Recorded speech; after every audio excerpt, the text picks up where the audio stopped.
Good day everyone and welcome to the leader tier list video for Civ 7's patch 1.2.2. Let's get all the usual assumptions out of the way here. This is a single player tier list as multiplayer is way too sweaty for me.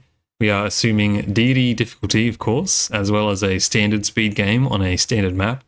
And this is, remember, just my opinion. Let me know your thoughts down below. Let's get straight into it, and we are going to buck the alphabetical trend here right away and go straight to Augustus, because he is the leader that I think has had far and away the biggest change to his gameplay with this update, despite not actually appearing anywhere in the patch notes.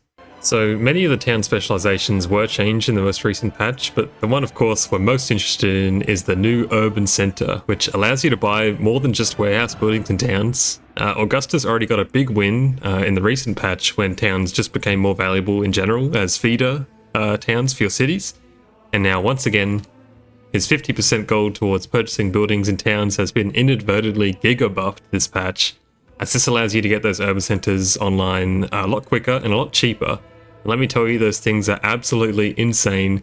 I saw that Ursa won a turn 26 exploration age victory the other day, which is crazy. But I played a game with them myself. It was the first game I played after the patch, and Augustus is just absolutely crazy now in my opinion.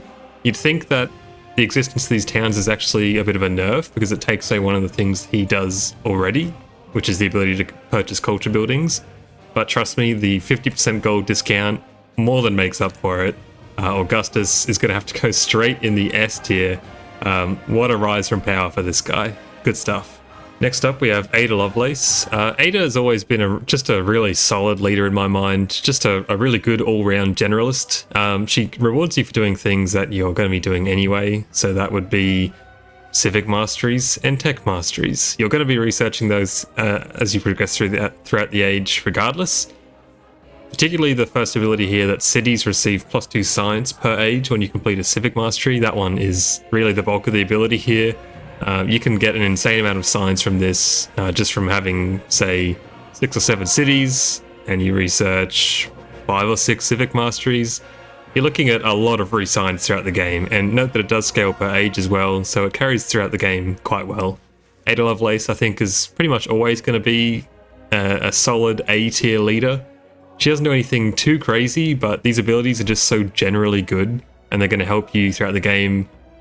It's going to be thousands of science and culture easily, so Ada, A tier. Next up we have Amina, and Amina is another one of these leaders that's just kind of generally okay. She's got a lot of bonuses that are generally good throughout the game, but nothing too outrageous. So +1 resource capacity in cities, that's pretty good, especially for the economic victory if you're going for that, and you probably will be if you're picking Amina. +1 gold per age for resources assigned to cities, again, generally good, but not mind-blowing. And the combat strength is nice, but unfortunately, you don't really have much control over how you use it if you're going to be waging a war and where. So Amina has bonuses that are good, as I said, but doesn't really point you in one direction too well. These bonuses aren't really that strong. You know, +1 resource capacity is okay, +1 gold per age is okay, but she just doesn't really do enough. It doesn't come together in too complete of a package. So Amina is going to have to go into C tier, just an average leader. Next up we have Ashoka, the World Conqueror, and I think he's really good actually. Doesn't get as much attention as World Renouncer, I would say, but we'll get to him. So World Conqueror, rather than getting excess happiness being converted to food, this one converts to production, which on paper sounds a lot better, but chances are if you're doing a lot of conquering, your cities are probably going to be less happy, so it's not as good as you might expect right off the bat. But I will say, it helps you a lot out in the early game because your capital generally is going to be happy for most of Antiquity Age, and this is basically just free happiness right from the get-go, right from turn 1, which is always a good thing for a bonus to have. There's no real conditions for this. 10% production in settlements not founded by you is also great. It helps those cities that you take get up to speed a lot quicker, and as far as I know, it doesn't last for the rest of the game. I'm pretty sure it only lasts for the rest of the age, but still a really solid bonus. Declaring a formal war grants a celebration is amazing. It's just sort of a free celebration. Again, chances are you're not actually going to be that happy if you're doing a lot of conquering. So that usually strips you of your ability to get celebrations and then get more social policies. This circumvents that really easily. It's not hard to declare a formal war. +5 combat strength against districts for all units during celebration. synergizes so well. It just helps counter that deity combat bonus. Ashoka World Conqueror is fantastic. I think he deserves a spot in A tier. Moving over to his twin cousin, Ashoka the World Renouncer. Unlike his warmongering friend, World Renouncer is obviously a lot better at knuckling down in those peaceful games where you kind of just turtle, do your own thing, SimCity vibes. Now that food is so much better than it was a few patches ago, these food bonuses are actually quite substantial. So plus 10% food in all settlements during a celebration. This is essentially just plus 10% food all the time. Except for the really, really early game when you're just getting started, you're probably going to be in celebrations non-stop. You can just keep the party rolling forever with this guy. Plus 1 food in cities for every 5 excess happiness plays into that quite well, obviously.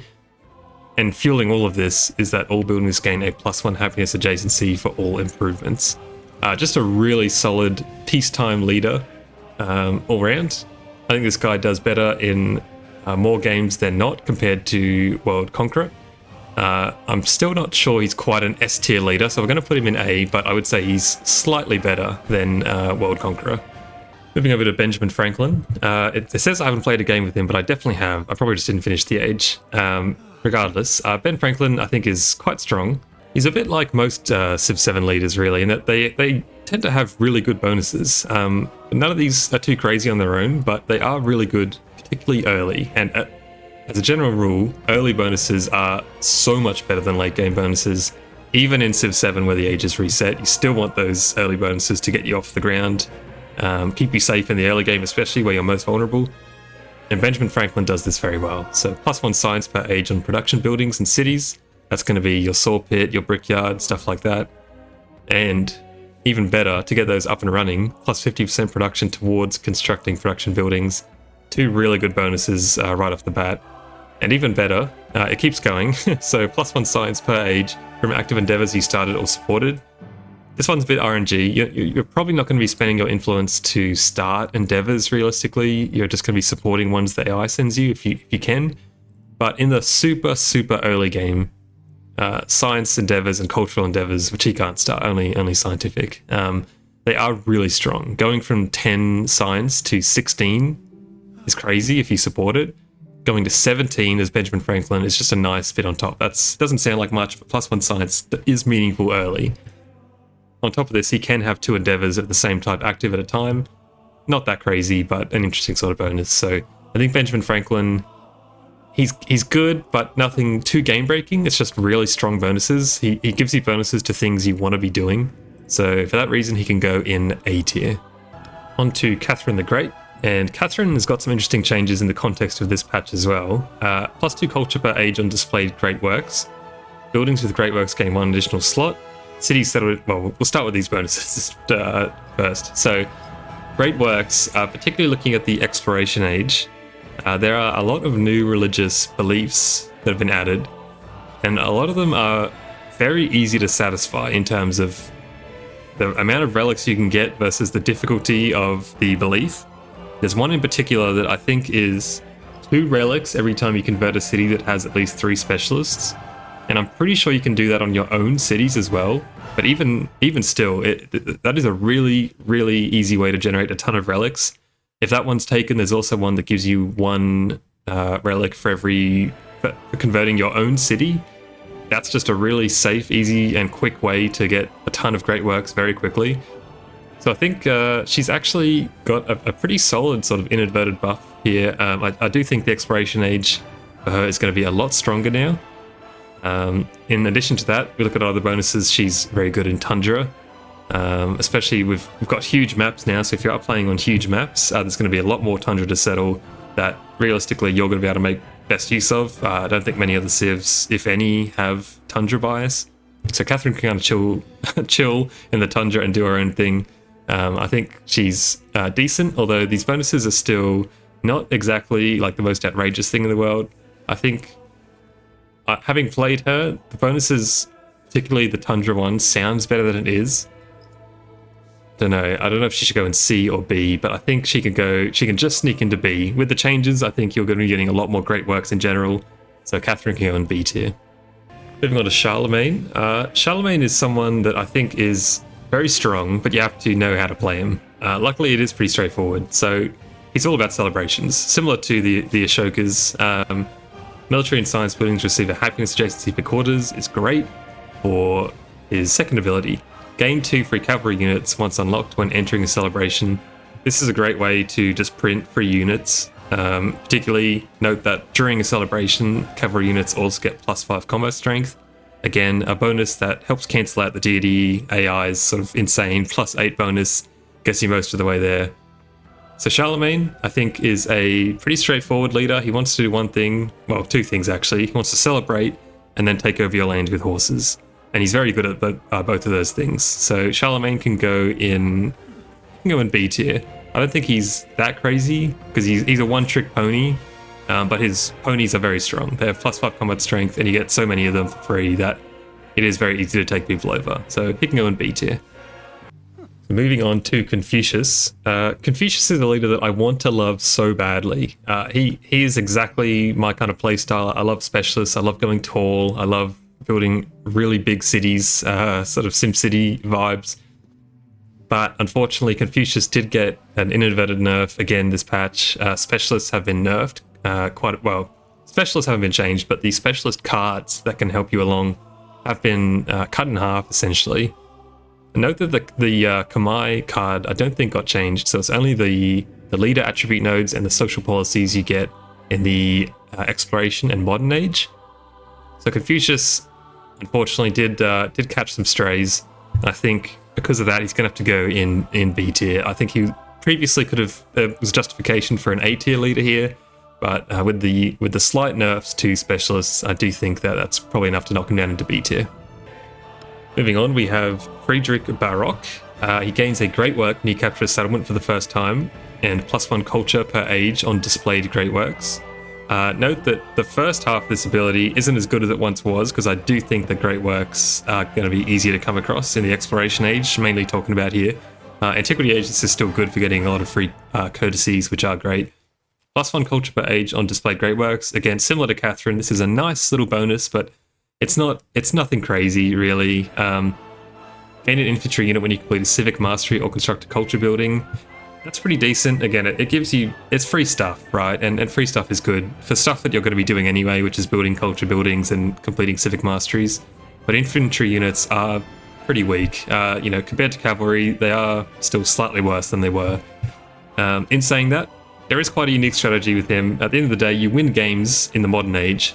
And in the modern age, culture victory is still pretty broken and very easy to complete. So if you're capturing settlements at the same time as you're digging up relics with explorers, you can very quickly smash out the culture victory with Friedrich Baroque. So get those free relics in the modern age at the same time as you're digging them up, and you can complete a game in sort of the 30 to 40 turn range quite easily with him. So Friedrich Baroque, he has one good strategy, and it's the one I just said. I would say he belongs he can just sneak into B tier. Next to him we have our second Friedrich Oblique, and I think this Friedrich is slightly better, perhaps, but army commanders start with the merit commendation, which gives them +1 command radius. Now granted, if you didn't know, the extra command radius you get from this doesn't suck up XP in a 2-tile radius. It still only counts if you're within 1 tile, which is really unfortunate. I'm not sure if that's intended, but it's kind of... you would think it works that way, it doesn't. So it's kind of a huge nerf if you don't know what you're doing. So keep that in mind. Although it is still really strong, mind you, just not as strong as you might think. Gain an infantry unit when you complete a tech mastery or a science building. Again, it's free stuff, that's what you're going to be doing anyway. Friedrich Oblique probably doesn't really have anything to help him actually win the game in the modern age, unless you're going for a straight domination victory, which you probably should. But his bonuses do kick in a lot earlier. He's helped along as well by the fact that the military victory is, like the culture victory, one of the easiest ones to complete in my opinion. Those two are sort of tied for how quickly you can smash them out. So Friedrich Oblique, he's good at war. He just doesn't have any bonuses that actually help him along, like, he doesn't have a +5 combat strength anywhere, which a lot of leaders would have otherwise. So I think Friedrich Oblique, he can go in A tier as well. particularly if you do pair him with a civ that has some sort of unique infantry, like Persia, who isn't a very good civ in general, mind you, but if you can pair him with someone that gets a unique infantry unit, you know, it's pretty good. Moving on to Harriet. So Harriet has been the bane of many civ players' existence since the launch of Civ 7, really. She's an absolute menace as an AI, but even as a player, Harriet remains extremely strong. Espionage was kind of changed, and I think it made her slightly worse because her first bonus there, which halves the influence cost of espionage. Espionage is still really strong, there's no doubt, it's still really strong. And in some ways, halving the influence cost leaves you with a lot more to counteract the negative effects that happen when you get caught. Gain +5 war support on all wars declared against you is insane. This essentially means you don't really need to field much of an army. You can either just total down and SimCity throughout the game, and if an AI does declare war on you, then they essentially destroy their economy. The chances are, especially if you get Gate of All Nations, they could be starting on -7 war support right off the bat, and at that point your units can go toe-to-toes with theirs, no worries. Such a strong bonus, such a strong leader, and on top of that, a really subtle one that I think is really powerful. I think it's the only leader in the game that gives you a bonus like this. Units ignore movement penalties from vegetation. You don't notice how good this is until you actually play with her. Your units can move so freely, and it gives you so much freedom to get around the map, particularly in the early game, but especially during times of war. If you are in that situation, it's so incredibly strong. So Harriet Tubman, possibly still up there with the best of them. Definitely an S tier leader.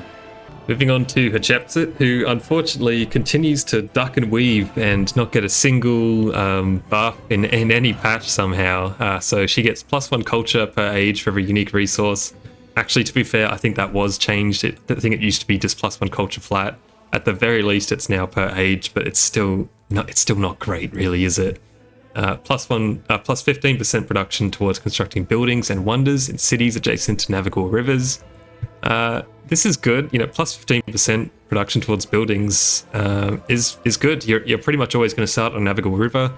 If you don't, you should probably re-roll. But this is it's a solid bonus, but that's kind of it. Like that's it. This top bonus here is fine for the super early game, but it scales terribly. Realistically, after 100 turns, this bonus is gone. It's useless. So yeah, it's really just this. So Hatshepsut, unfortunately, I would say continues to be probably up there with the worst leader in the game, or down there, perhaps. So Hatshepsut, you can go into D tier. Moving on to some very interesting leaders, we have Himiko High Shaman, the first Himiko. So +2 happiness per age on happiness and influence buildings, and you get double that if it's both. I think this was recently changed, as well as some of our other bonuses. I still don't think Himiko High Shaman is that strong, to be honest, and it's because of her last bonus. +20% culture, but -10% science, and these effects are doubled while in the celebration. So she's another one of these leaders with a happiness buff, you know, happiness ability. She's going to be celebrating for almost all of the game. So you can kind of just say that as a base rate, Himiko gets 40% bonus culture and -20% science. Now, obviously that's a net win, but the problem here is that, in my opinion, science, even if you're going for a culture sort of playthrough, is still really important. Where are all the culture buildings? Are they in the civic tree? No, they're in the tech tree. So a -20% science multiplier is really rough, because it delays you getting to, you know, those amphitheaters and the monuments that you need to actually get your culture going. So the bonus, as much as I love a leader that has a downside, doesn't really make sense, and kind of, I think, harms her more than it helps her, in my opinion. The production bonus is really good, the happiness bonus is really good, but for me, I still think Himiko High Shaman just isn't that great. So yeah, she'll have to go in the C tier, which is a stark contrast to her twin sister, Himiko Queen of War, who, if you have not played Himiko Queen of War, go and play a game with Himiko Queen of War. She is so much stronger than it might seem. Some of these abilities are crazy, that kind of are a bit understated. So start with the first one. A unique endeavor called Friend of Way that can only be performed in an alliance, and it grants you and your ally plus 25% science. This one pops off. This is a really good ability. You only need to befriend one person, and they will almost always accept this. It's very rare for you to have an AI that you're friends with, but will reject Friend of Way. So you can pretty much keep this running for most of the game once you get that first alliance up, which is great. Plus 25% science with no downside. Take notes, Hi Shaman, is really great. But then we go on to some abilities that, again, seem understated but are really strong. Plus 4 science per age for every leader you are friendly or helpful with. Now, if you've played a bit of Civ 7, that might seem a bit hard to accomplish because the AI in this game just seems to, as a default, just hate the player and is just being like the worst to you all the time. But the last part of this ability can support endeavors for free. This is crazy. This is so much stronger than it might seem. The AI is always sending you endeavors, and realistically 99% of the time you just kind of, you agree to it, but you don't support it and spend the influence. When you support all of the AI's endeavors every single time they propose them, they do tend to like you. Supporting endeavors gives you a lot more, relationship, bonuses, whatever they're called. So this synergizes super well with the one above. Essentially, you're going to be friendly or helpful with a lot of people unless you really do something to annoy them, because anytime they send you anything, you just support it. You get a huge buff, they get a huge buff, they like you more, then you get more science from that, which puts you in an alliance, which lets you do Friend of Way. It just works so well. I think Queen of War is probably my favorite leader in the game, and also, inadvertent, as a side note, probably the strongest as well. I would say if I had to pick one leader that is the strongest, maybe Augustus gets it this patch because hub towns, urban centers are so strong, but as a general rule, I would say Himiko, Queen of War, is the best leader in the game. Straight to S tier. Moving on, we have Ibn Battuta, a really, really fun leader in my opinion. He is the ultimate wild card. He's the ultimate generalist, jack of all trades, etc. So he gains 2 wildcard attribute points after the first civic in every age. A really strong bonus, and allows you to get down really quickly to some of those quite powerful leader attribute nodes near the bottom of the tree. If you pair that with a memento to start with, for example. So a really strong bonus. Plus 1 sight for all units is also in the early game, but even in exploration when you're trying to sort out the distant lands and get over there, it's a good bonus, and it's probably going to net you, at least a handful more tribal villages throughout the course of a game, just by virtue of being able to get there faster because you saw them earlier. You also gain a unique endeavor called Trade Maps that allows you to gradually see other leaders claim territory. This is probably the worst bonus in the game. Never do this, never do the trade maps, although it's pretty fun to do it if you meet someone in the distant lands. I'll admit it's pretty fun, but it's never worth it. Ibn Battuta, I'm not sure if you belong in S tier or A tier, but I think because he doesn't really excel at anything, he excels at kind of everything, but nothing crazy. I think he belongs in A tier. Yeah, he can definitely go in A tier. Moving on to probably the big one of the patch, and the only leader that was actually directly touched in patch 1.2.2, and that is Isabella. So Isabella, I would say, has kind of been dominating the tier lists in terms of her power level, and unfortunately I don't think much is going to change here. So she was nerfed. It used to be 300 gold every time you discovered a natural wonder. It's now 100 gold per age, so this is kind of cutting her early game power in, by a third or by 2/3, which I think was warranted. I think Isabella really was a cut above everyone else when it came to just the insane tempo you got from her bonus. So this is great. I think that was a very reasonable change. Moving on to her second ability, this also got cut in half, but they added something a bit extra to it, which I really, really like. This used to, essentially, she used to get double the yields from natural wonders, and that was it. Now, she gets plus 50% tile yields from natural wonders for every natural wonder in your empire. So what does that mean? Typically, before this, if a wonder had, say, 10 food on it, Isabella would give you 20, because she'd double it. Now, if that's the first wonder you found, that wonder would give you 15 food instead, so that's plus 50%. But if you go and find and put, if you go and capture another natural wonder and you're able to claim those tiles and you add them to your empire, now so those 2 wonders you have now give 100%, right? 2 times 50%.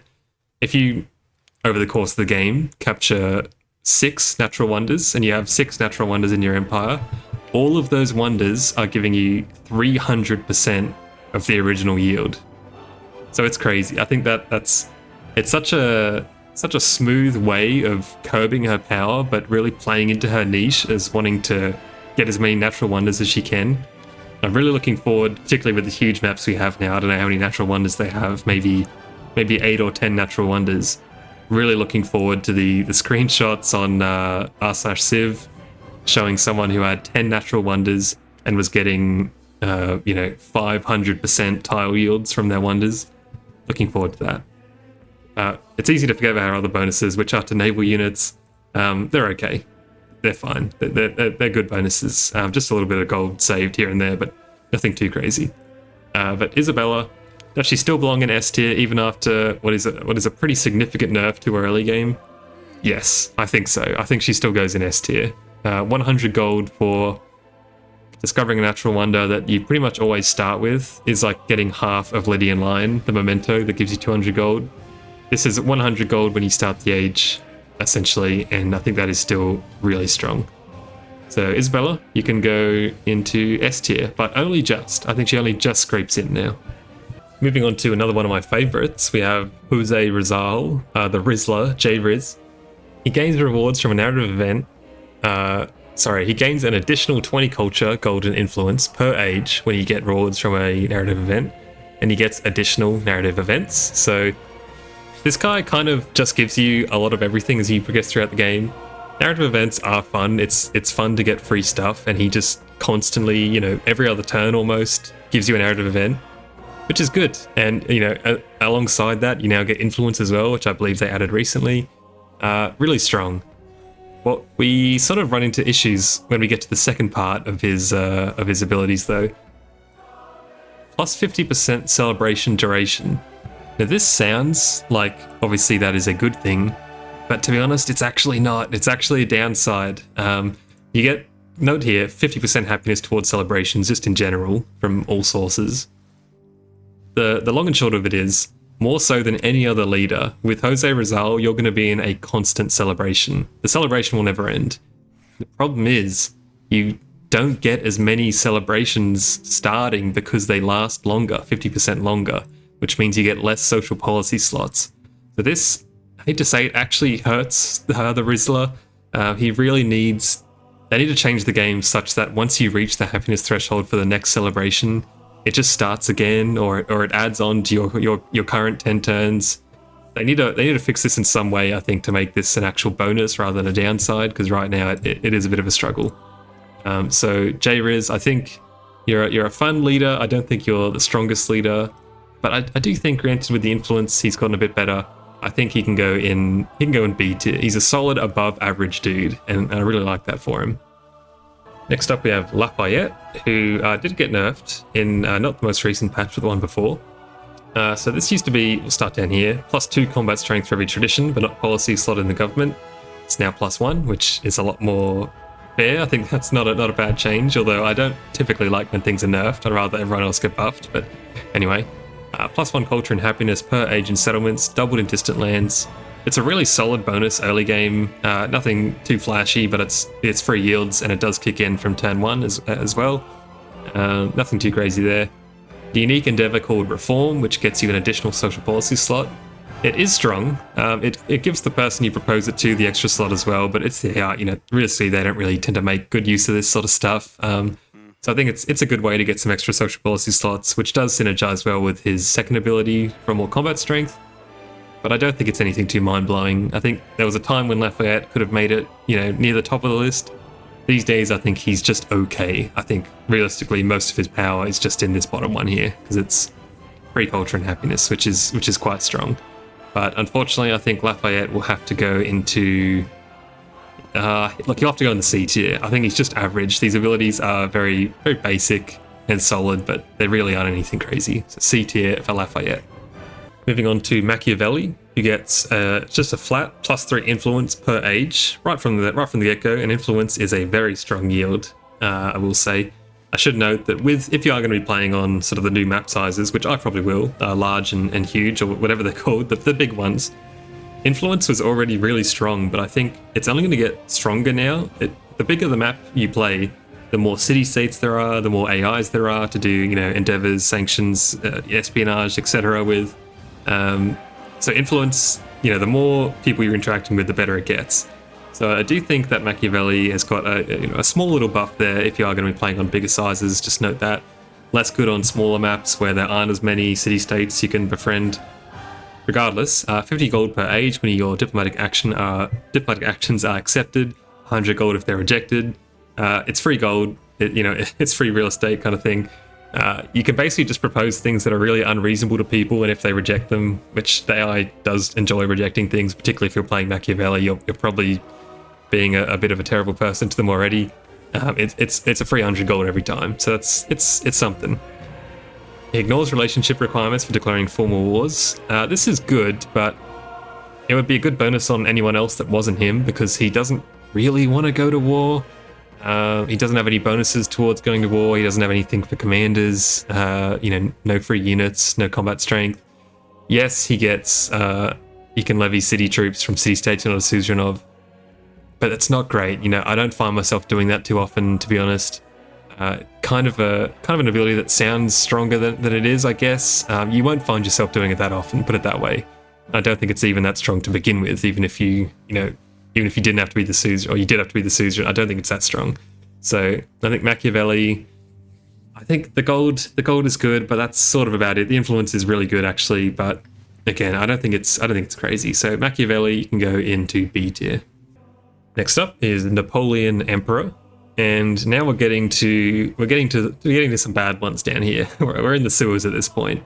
I've seen people rank Napoleon Emperor reasonably high, which scares me. That is so strange. I think it was on the One More Turn Discord, which, hey, go join that. There was a tier list there that had Napoleon Emperor, I think in like A tier or S tier or something absurd. Anyway, this guy, I think Napoleon Emperor may be one of the worst leaders in the game. I think he's down there with Hatshepsut, and that's saying something. He has a unique endeavor, or a unique sanction rather, called Continental System that reduces the trade route limit of someone by 1. It causes a massive relationship penalty and costs a lot of influence to reject. You're never going to do this. I think I said actually that even Battuta had the worst unique endeavor in the game. Scratch that, it goes to Napoleon. When are you ever going to spend influence to reduce someone's trade limit by 1? The answer is never. Yes, it does help a bit with the second bonus. Plus 8 gold per age for every leader you're unfriendly or hostile with, and you can reject endeavors for free. This is like the leader you pick if you don't want to win, you just want to make someone else lose. And making a computer lose is not very fun, because it means you two lose. This is, I don't know, maybe in multiplayer this guy serves a purpose as like a second, in a team. But I think Napoleon Emperor really is awful. I should note as well, the worst part about this bonus, plus 8 gold for every leader you're unfriendly or hostile with, if they declare war on you, you actually lose the plus 8 gold. So you have to try and keep them in this weird Goldilocks zone where they hate you but not enough to declare war on you. Just a really awful leader. I think he can go into D tier right at the bottom. And it doesn't get much better when we move over to Napoleon Revolutionary either. +1 movement for all land units, that's actually really good. That's really strong. But what else does he do? Defeating an enemy unit provides culture equal to 50% of its combat strength. That's not great. It's one of those, it's a bonus you're going to be using a fair bit. If you're taking out units, then sure, hey, it's free culture. But it's just not that much. In fact, it's basically nothing. It's not a lot early game, and worse, it drops off fast in the late game. So Napoleon Revolutionary, really, he's not much better than his mate over here. This person insults me because they have all this text and they're really terrible. This person, unfortunately, Revolutionary, doesn't have a lot going on, but what he does have isn't the best. So he can join his friend down in D tier. Really terrible leader. Moving on to Pachacuti, the leader we all want to love so bad, and I think he's finally here. I think he's finally there. He's at that point. The last patch helped him out so much with this new ability, but we'll get to that. So all buildings receive a +1 food adjacency for mountains. Specialists adjacent to mountains pay no happiness penalty. Note that this is actually a little bit better now with the specialist nerf, in a way, in a funny way, just because those cards that used to reduce the happiness penalty for specialists, well, they got nerfed, but his ability always overrid that anyway and made him pay no happiness at all. So that is a win, a big win for Pachacuti. And cities, importantly, cities gain a bonus to production equal to 10% of that city's food. So 10% of your total food in every city gets converted to production. Such a strong bonus. He is able to build up so much food input very quickly. This bonus here that buildings get food from mountains isn't outstanding, but it's not hard to build an empire where you do amass a ton of food now with heaps of feeder towns. This has the capacity to give you just an absolute like megalopolis city as your capital, getting fed by heaps of stuff, which usually would just give you specialists. With this bonus, it gives you specialists for heaps of yields and a ton of production. A really strong bonus, a really strong leader. Do I think I can put him in S tier? No. As much as I want to, I don't think Pachacuti's quite there yet. But I do actually think he can go into A tier, which is a huge improvement for this guy. So a lot of fun to play with mountains. And I will say that inadvertently, the Incans were buffed, and Pachacuti, is the Incan guy, right? Terrace farms no longer need to be next to mountains, which is great for him, and he gets the Incans by default. So if you are going to roll Pachacuti into the Incans in Exploration Age, I think they're a lot stronger now with their new treasure convoys they get for free. So a small thing, but a nice little buff for Pachacuti there on the side.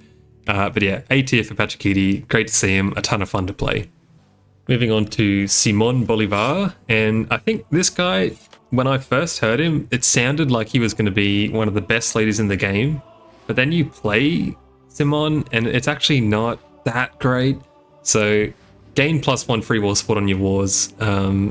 This is fine, but one free support, like, it is good. It's essentially half the Gate of All Nations bonus. So you get it from the start. You don't have to do anything for it, which is great. But it's not that impactful. And when you get to the rest of his abilities, they don't really go gangbusters either, to be honest. So when you conquer a settlement for the first time, that settlement you get 1 constructible for free, and unrest does not prevent purchasing. So it's fine. You get 1 free building every time you conquer a city, essentially, but it's not much. Yes, it's probably going to account for a few thousand gold over the course of a game, but at such weird intervals, and it's not reliable. Just not really a fantastic ability. Do note though, as a side note, you can, I think, still purchase wonders with this ability if you pick the Mughal India in the modern age. I think that's right. This allows you to purchase wonders for free every time you capture a city, which is pretty funny. So I've used that where you can, but otherwise, Simon, not a great leader, not terrible. I think he's fine. He can go into C tier. He's just a fine guy, even if he is exceedingly handsome. Getting to near the end of the list here, so if you made it this far, don't forget to drop a like and subscribe and all that, blah blah blah. But we have Tecumseh, so +1 food and production per age in settlements for every city-state you're suzerain of, and you get +1 combat strength in addition to that. So I think this bonus is good in theory. You're going to have quite a few settlements, by the end of an age, particularly in exploration. This scales quite well, obviously. But in saying that, it is also just +1, so it doesn't really scale that well at all. I think realistically, what you want here is the combat strength. You can get 5 or 6 city-states under your belt. If you're really gunning for it, then that is a very strong ability, and the extra food and production will kick into any new cities you found as well, which lets them get started a lot quicker, which is good. But I just don't think it's amazing. He doesn't have anything that actually helps him get those city-states in the first place, right? He doesn't get any free influence. He doesn't have anything that helps him, with the befriend action. So you have to pair him with someone like Greece, basically, if you're going to sort of try and abuse this ability as much as you can. But even if you do, I just don't think it's game-breaking, to be honest. So I think Yes, if you should probably go to war with this person because the combat strength part is a lot better than the food and production, in my opinion.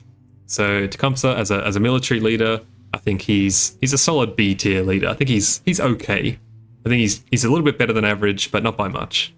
Next up, we have Trưng Trắc, and I'm surprised I've actually seen her pretty low down in some people's lists. I think Trưng Trắc is quite strong. Gain 3 free levels on your first army commander. That's a lot of tempo. That is really good if you're going to be waging early war. Now, yes, early war is a bit rough. You know, early war against the AI has always been rough. But in Civ 7, the AI don't have, the insane starting bonuses that they did have in Civ 6. So I think early war isn't as bad as it was back then. And this is going to go a long way towards helping you with that too. In addition, plus 20% commander experience. That lasts for the whole game. That's going to give you just obviously better commanders. Commanders are really strong, and it's going to be a huge source of power, particularly on that first one. That's going to help you get to that all-important 4th promotion, which will get you your first merit, which can get you the +5 combat strength. Really insane. I think it's such a strong early game bonus, and it just helps you snowball so quickly. But in addition to that, plus 10% science in cities in tropical terrain, doubled, well, in a formal war that you declared. This is free science, and science is an insane yield. It's also the yield you're going to need the most of if you are trying to declare war on people. You got to keep up with their tech, obviously. I think Trưng Trắc is really strong. Yeah, there's nothing more to say, really. She does one thing, she does it well. Paired with someone like Rome, I think it's just a fantastic early game leader. The bonuses you get in the early game are so much stronger than ones you get late, so I think Trưng Trắc can easily go in the A tier. I think she is really a fantastic leader overall, and if you've just picked up the game and you want to play a domination victory to start, I've always recommended Trưng Trắc. I think she's very straightforward and plays into the commanders really well, which is really one of the best features about Civ 7. Speaking of domination leaders, we have another absolute titan over here, Xerxes, King of Kings. Historically a very strong leader in previous patches. It has been since the launch of the game. And for the bonus you see at the bottom of the list here, +1 settlement limit per age. Settlement limit is basically the most important thing you're going to be worrying about for the whole game. Yeah, you want as many settlements as you can. You always want to be at that limit. And this just helps you throughout the whole game, but it's such a huge understated bonus that you really can't overlook this. It's so strong. And working our way up, gain 10% gold in all settlements. There's no condition to that. You just get 10% gold in all your settlements for free. The opposite of free. It's so good. Note that gold is really strong because cities, realistically, you still want to be upgrading towns to cities, where you can. Yes, towns are better, but cities are obviously where it's at. Gold is a really strong yield because it's the only way you can upgrade towns to cities, so more of it is great. And it's doubled in settlements not founded by you. So that's 20% gold in settlements that you conquer. Really strong set of abilities. But it keeps going. +1 culture, plus 100 culture and gold per age when you capture a settlement for the first time. That's a huge boost of culture. The gold is nice too, but so strong. It's just such a strong set of abilities. But wait, there's one more still. +3 combat strength for units that are attacking in neutral or enemy territory. Not the craziest buff, but 3 combat strength is nothing to shy away from. So, I mean, this guy, you just got to read his abilities to know what he wants to do. He wants to take over as many cities as he can, and all of his abilities they're just so good. Every single one of these would be a solid leader ability, but he got 4 of them. So I think the majority of his power realistically comes from those bottom 2 abilities, the settlement limit and the free gold. But regardless, Xerxes King of Kings I think is an easy S tier leader. A lot of fun to play because he's just so strong. he is consistently good, even if you played him entirely peacefully. The plus 10% gold and the settlement limit is just so strong. And last but not least, we have Xerxes the Achaemenid, which is definitely how you pronounce that. But he is all about trading. So +1 trade route limit with other leaders, +10 trade range. And you get 50 culture and 100 gold per age when you create a trade route. You also get that when you create a road, but you're never going to be doing that, so ignore that part. But you also get +1 culture and gold per age on unique buildings and improvements, which is actually extremely strong with well, any civ that has a unique building, but talking about early game Han China, really, really strong. So you build your Great Wall out, and all of those Great Wall tiles will have +1 culture and gold on them. Super strong stuff. The free 50 culture and 100 gold when you create a trade route to someone is really strong, and the trade route limit just saves you a lot of influence on the whole. So a really strong leader, and probably one of my favorites in the game, maybe top 3 in terms of how much I enjoy playing them. Xerxes, green Xerxes, can go straight into A tier. And there you have it. So that is every leader ranked in patch 1.2.2. That was my tier list. Hope you enjoyed it. And by all means, leave a comment. Let me know your thoughts. Who did you agree or disagree with? Do you think that Augustus deserves his place in S tier now with this patch? I'm not sure if you've had a chance to play around with the new urban centers, but trust me, give him a try with this guy and let me know what you think. You'll agree with me after you play a game, trust me. So either way, let me know your thoughts, and thank you very much for watching. I'll see you next time. Hang on, did anyone know this? Friedrich will actually whistle along to the main theme.